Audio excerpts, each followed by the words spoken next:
Hello दोस्तों, नमस्ते, प्रणाम। आप लोग कैसे? उम्मीद करते हैं मेरे सही फ्रेंड अच्छे होंगे, स्वस्थ मस्त जबरदस्त होंगे दोस्तों, अपने कार्यों में व्यस्त।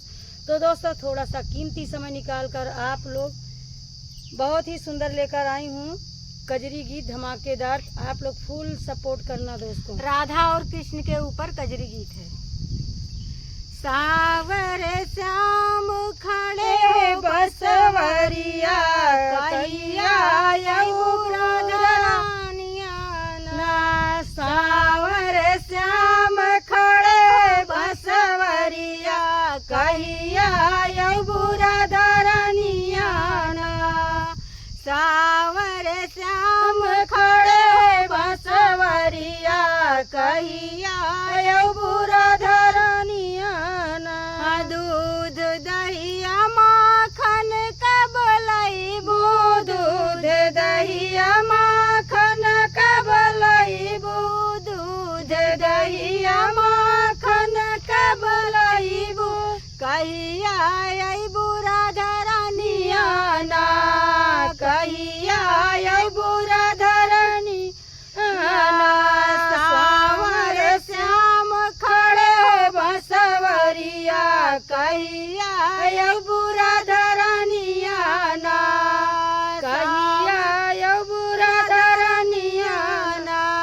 रोज सवेरे मैं बागों में जाऊं रोज सवेरे मैं बागों में जाऊं रोज सवेरे मैं बागों में जाऊं फूलवा तोड़ने कब आईबू ना फूलवा तोड़ने कब आईबू ना सावर श्याम खड़े बसवरिया कहिया अइबू राधा रानिया ना सावर श्याम खड़े बसवरिया कहिया अइबू राधा रानिया ना सावर श्याम खड़े बसवरिया कहिया अइबू राधा रानिया ना मेरी बसुरिया ना बाजे राधा मेरी बसुरिया ना बाजे राधा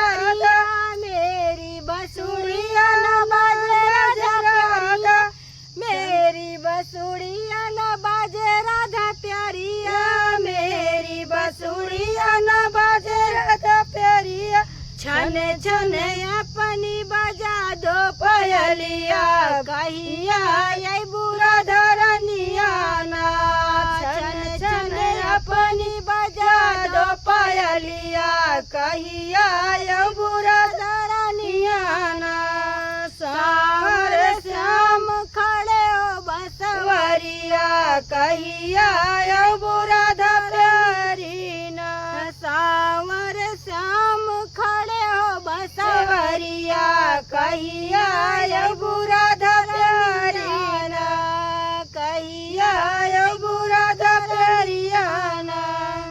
तो दोस्तों, ये था गीत, गला भी बैठ जा रहा है दोस्तों, गला तो एकदम जवाब दे रहा है।